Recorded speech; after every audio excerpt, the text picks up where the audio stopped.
दाहिने या बाएं? बाईं तरफ। अच्छा, बाएं तरफ तीसरा। हाँ। सत्व रज तम ये। हाँ, उसके नीचे वाला। अच्छा, तात्पर्य तात्पर्य ये है कि तात्पर्य ये है कि जिस वर्ण जाति में जिस हाँ, वर्ण बोलिए। जाति में जन्म लेने से पहले इस जीव के जैसे गुण और कर्म रहे हैं, उन्हीं गुणों और कर्मों के अनुसार उस वर्ण में उसका जन्म हुआ है। हाँ।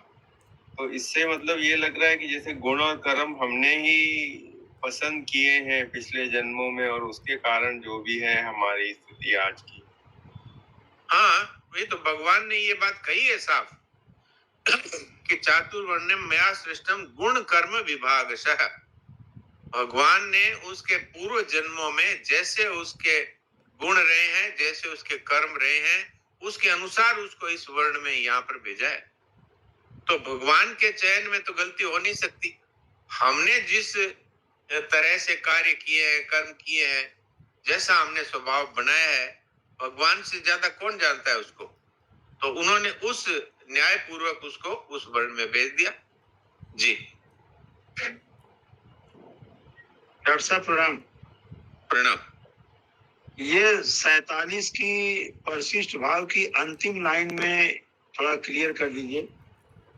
अच्छा, पाप लगने में मुख्य कारण भाव है, क्रिया नहीं।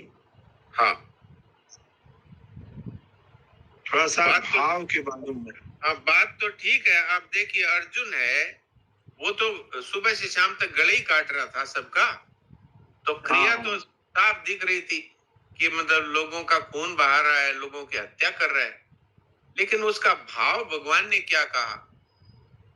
उसने तो कहा था इस तरह गले काटूंगा अपने परिवार वालों के तो मुझे पाप ही लगेगा। बहुत सारी बातें कही, बहुत सारी दलीलें दी।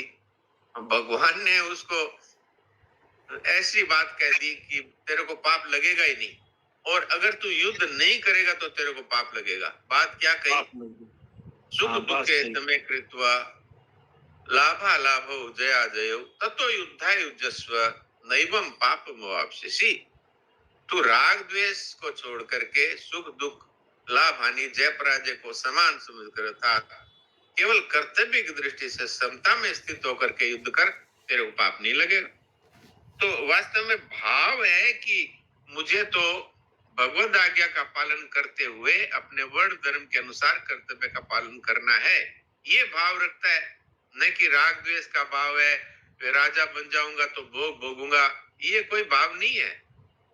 लाभ है, अलाभ है, जय है, पराजय है, किसी बात को उसको उद्देश्य नहीं है। उसका उद्देश्य केवल भगवद आज्ञा का पालन, वर्ण धर्म के अनुसार कार्य करना।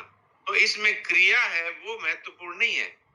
महत्वपूर्ण है कि किस भाव से वो की जा रही है। जैसे डॉक्टर का उदाहरण दिया, अब डॉक्टर है जो ऑपरेशन करता है, अब टांग काट दी उसने, तो उसको उस भाव क्या है उसका कि उसके शरीर में जहर ना फैले और इसकी जान बच जाए।